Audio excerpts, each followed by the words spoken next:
Good afternoon, Trump's family. Welcome back to my channel. Have a good day and God bless you. Let's get into the news. This is a very interesting state of affairs. I'm going to read you an NPR article. The Pence testimony could set up a showdown over executive privilege. And it talks about a demand for testimony by MyNN and documents from the new special counsel and against Trump towards Mike Pence. So former Vice President Mike Pence, Department of Justice could set up a showdown over executive privilege. Former President Donald Trump has repeatedly invoked the legal protection to block testimony of his allies, and congrats and demands for testimony related to January. He may do so also in Pence's demand for requests for testimony by Jack Smith. Interestingly enough, one of the reasons that Pence is being investigated for classified documents is because of Trump's justice, he's justified in doing so. Trump's reasoning that, hey, there's executive privilege here, I'm not going to just give you every document that I have. When I was a former president, no other president has done that. So they're going after Trump and they're doing things to Donald Trump, but they've never done to anyone else. You have to ask why. And that's a whole other issue. But why are they doing this? Because in the latest polls, he defeats mashed potato brains DeSantis and also Kamala Harris, so he defeats Joe Biden. In the latest 2024 poll, they cannot stop Trump, okay. So they have to investigate him forever. He didn't commit a crime. So the man didn't commit a crime. So now what do you do if you're Democrats, and if you're the Justice Department, and if you're Merrick Garland? You have Biden almost certainly set up by either President Obama or Hillary Clinton, because there's classified documents he had his senator. He did not have the ability to declassify documents as Senator Pence, and Biden as vice president had some ability to declassify according to President Obama's executive order, but they did not have the authority of a commander-in-chief. So they're both in legal jeopardy, especially with Hunter in the laptop.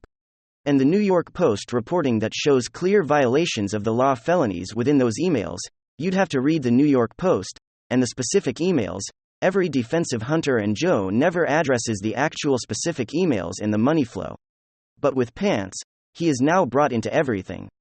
Because of the executive privilege claim, which, Trump is justified in claiming, okay, he did not commit a crime.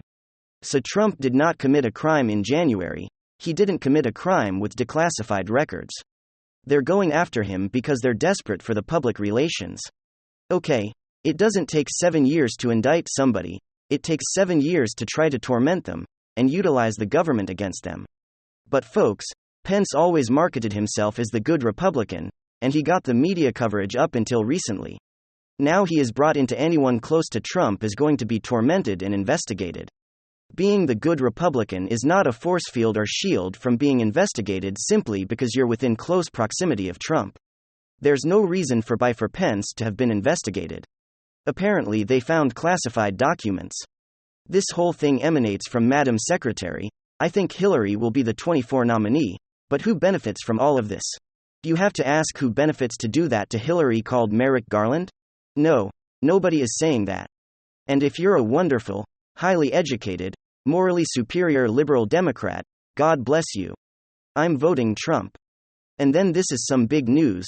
Well, it seems like it's finally happening, years too late of course, but don't the mind mysteriously vanished. He was there and now he isn't. After a little Donnie Lemonhead's Nikki Haley controversy from the other day, the Clinton News Network has seemingly disappeared him. As they say, the show must go on. The morning show is still going, but Don Lemon is nowhere to be found. Either he's been suspended, he's taking a break, or CNN is trying to find a way to get rid of this guy for good. Hopefully it's the final option there, but of course we don't know just yet. One thing we know for sure, something's going on, and let me update you guys on everything that's going on related to this little Donnie Lemon-Ed sexist misogyny scandal. Alright, friends. So here's the update. Delman is absent from CNN this morning after sexist Nikki Haley rant, which enraged Poppy Harlow. Don Lemon was conspicuously absent from CNN this morning on Friday, just 24 hours after he put his foot in his mouth with a sexist comment about the 51-year-old Nikki Haley not being in her prime, prompting co-host Poppy Harlow to walk off set. Friday morning's awkward broadcast started with a short clip featuring Harlow, who is on location in Salt Lake City, where she is covering the NBA All-Star Weekend festivities, interviewing TNT's basketball commentators Charles Barkley, Shaquille O'Neal and Kenny Smith. This is how the show opened up on Friday morning. He would call in says Don Lemond has the day off, but something tells me there's more to it. What I'm wondering right now is the home the man finally finished as his career finally over? How many second chances can one individual receive? How much reputation, or even better yet, how much humiliation and reputational harm can one individual sustain psychologically before choosing to resign? In the case of Tom Amon, it seems as though he truly is one without shame, but it seems as though it is possible that Don Lemond is on the chopping block. We got an exclusive from the Daily Mail. Don Amon is rude, self-righteous and clearly sexist.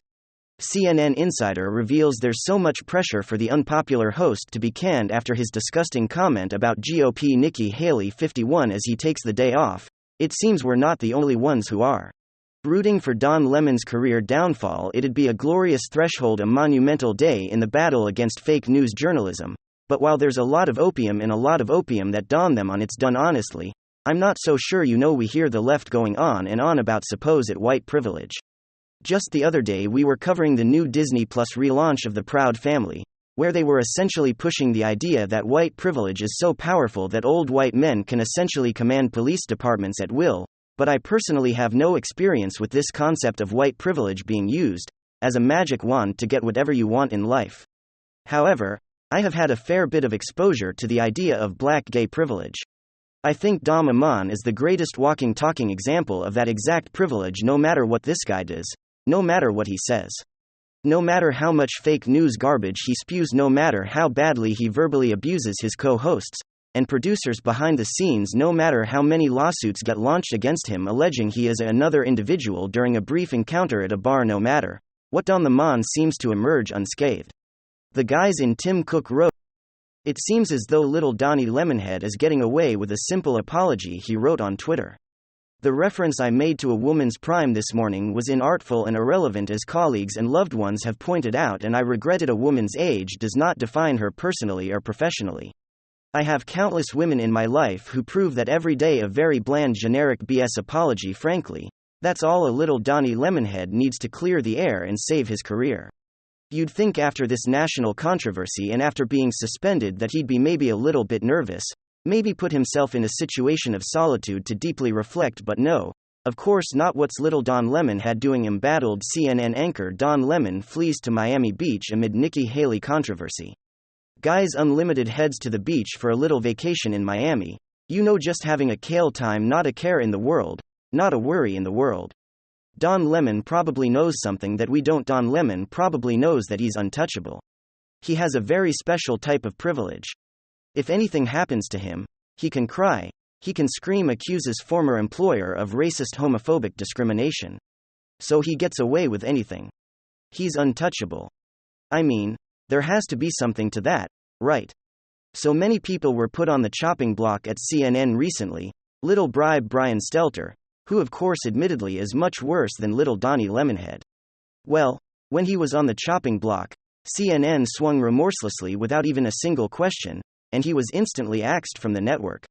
Everybody thought that little Johnny Lemonhead was next, that his career didn't stand a chance at the network, but somehow he remained and got away with a little demotion, which he even viewed as a promotion to spearhead CNN new ambitious morning show Dreams. Don Lemon's the career cat with 9 lives. I mean, let's really talk about privilege. Don Lemon, purely based on his identity, seems to have some sort of immunity shield against the powers of cancelled culture. He's the one who cannot be cancelled, the unconsolable. I mean, the double standard is clear to most people paying attention. Here's another headline from the New York Post. Portnoy from Barstool Sports says, he'd be in jail for making Demange Nikki Haley comments. I mean, of course, that's hyperbolic, but it might be literal in a certain sense, considering look what they did to Andrew Tate, who, if you really think about it, was pushing very similar talking points to adorn them on, is facing heat for right now. Except the only difference is Agitate for the most part actually makes sense and has some good ideas on them. On the other end misinterprets basic ideas and pushes unadulterated bigotry, but Agitate, after the machine came from him, is rotting in a prison cell, and little Dottie Lemonhead is having a gay old time at Miami Beach. The double standard is clear. It really makes you question, what exactly does Don Lemon have? What does he have on CNN? What does he have written in his contract that makes him so untouchable? Caitlin Collins described his absence as Don is taking the day off. Is that really all this guy's gonna get? No, I'm not one for cancelled culture. And honestly, I think in the case of Don Lemon, it really isn't cancelled culture. It's more just deserved at this point. The guy just shouldn't be on TV. He's not qualified and seemingly he's a terrible person. I guess what I'm trying to say is that if there was ever an appropriate time for somebody to be cancelled or for somebody's career to be over, this situation with this CNN clown would probably be one of those times where an individual being cancelled is totally justified and not really up for debate, yet somehow this CNN lemon-shaped cockroach, I guess, is managing to survive. What exactly does he have that makes him so immune and so powerful? I guess it remains to be seen, but it's yet again the privileged double standard fully on display. If Don Lemon was a white cis male, he would have been cancelled 5 years ago. Ladies and gentlemen, give me your thoughts below. And hit subscribe right now. And I will see you guys next time. Thank you for watching the video.